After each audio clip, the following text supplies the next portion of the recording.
যে আরবে প্রতি বছর যুদ্ধ হতো, আর উটের পানি খাওয়ানো নিয়ে যুদ্ধেও কয়েকশো মানুষ মরত।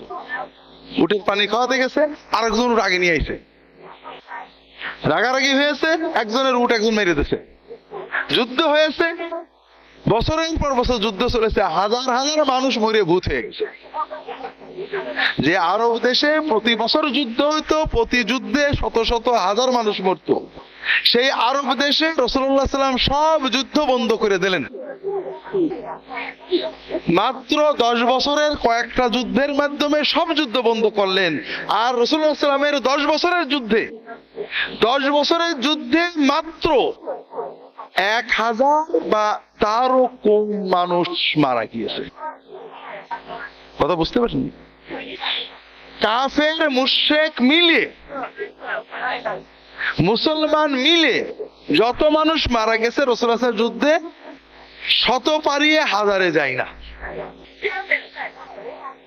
আর এই যুদ্ধের মাধ্যমে রাসূলুল্লাহ সাল্লাল্লাহু আলাইহি ওয়াসাল্লাম চিরতরে সেই আরবের হিংস্র কবিলা যুদ্ধ বন্ধ করে দিলেন। রাসূলুল্লাহ সাল্লাল্লাহু আলাইহি ওয়াসাল্লাম যুদ্ধ করতেন মানুষকে বাঁচাতে। কি করে মানুষ বাঁচানো যায়? মারতে না। যেমন মনে করেন আপনার এলাকার আপনার সবচেয়ে শত্রু, যে আপনার ছেলে মেরেছে, মেয়ে মেরেছে, বাড়ি দখল করেছে, এইবার আপনি ভোটে জিতেছেন, আপনি কি করবেন? পারবেন না। আগে মাইরে তারপর যে দরদ দেখাবেন, ঠিক না? আর আল্লাহ রাসূল সাল্লাল্লাহু আলাইহি ওয়াসাল্লামের বদরের যুদ্ধের পরের বাকি সব যুদ্ধের নেতৃত্ব দিয়েছে, তার আত্মীয় স্বজন খুন করেছে, তার সাহাবীদের খুন করেছে আবু সুফিয়ান, ঠিক না? যখন মক্কা ঘিরে নিলেন, মক্কার মানুষের পরাজয় নিশ্চিত, তিনি বললেন মুসলমানরা যদি আবু সুফিয়ানের ধরে তাহলে তো গণপিটুনিতেই শেষ হয়ে যাবে, কারণ সবারই রাগ আছে। তারপরে আহা, বেচারা তো মারা পড়ো, কিভাবে তাকে বাঁচানো যায়?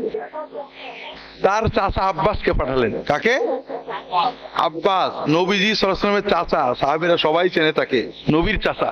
বলেন তুমি যাও, তোমার উটের পিঠে করে লুকিয়ে কেউ যেন না দেখে, দেখে যদি গণপিটুনি দিয়ে দেয় এটাকে পারবা না, লুকিয়ে আবু সুফিয়ানকে আমার তাঁবুতে ঢুকাই দাও, আমার সামনে আর কেউ মারতে পারবে না।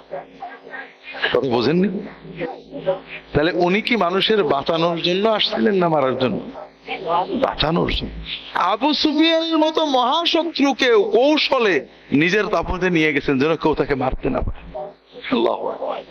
আর এই ক্ষমার রাজনীতি হলো আসল রাজনীতি।